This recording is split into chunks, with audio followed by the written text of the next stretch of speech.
Electronics paradise জগতে আপনাদেরকে সুস্বাগতম।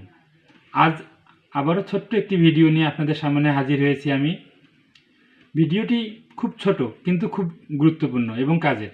আমরা বাসায় টিভি দেখতেছি, হঠাৎ করে দেখি যে আমাদের ব্যবহৃত রিমোটটি কাজ করতেছে না। তখন আমরা বিভ্রান্তির মধ্যে পড়ে যাই যে আসলে আমাদের রিমোটটা নষ্ট হয়ে গেল না টিভিটার সমস্যা হয়ে গেল, টিভি নষ্ট না রিমোট নষ্ট, আমরা কিভাবে বুঝবো? হাতের কাছেই সমাধান, একবারে সহজ সমাধান। আজ এমন বাড়ি নেই, এমন লোক নেই যে যার কাছে মোবাইল ফোন নেই এবং মোবাইল ফোনের ক্যামেরা নেই। আমরা কিভাবে বুঝবো যে আমাদের রিমোটটা ভালো কি মন্দ? আমরা প্রথমত মোবাইল ফোনের ক্যামেরাটি অন করব।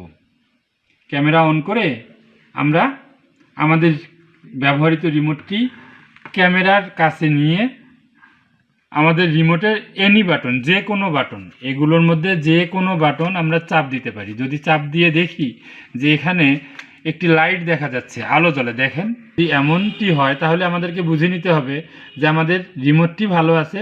আমি আরেকবার এই জিনিসটা সুন্দর করে বুঝাই।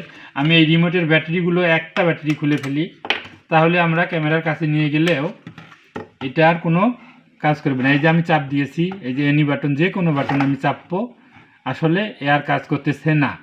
কিন্তু আমরা যখন এটাতে আবার ব্যাটারিটা জুড়ে দেব, ব্যাটারিটা লাগাই দেব, আবারও আমরা যদি ক্যামেরার কাছে নিয়ে গিয়ে যাই তাহলে আমরা দেখতে পাবো যে আমাদের রিমোটটি কাজ করতেছে।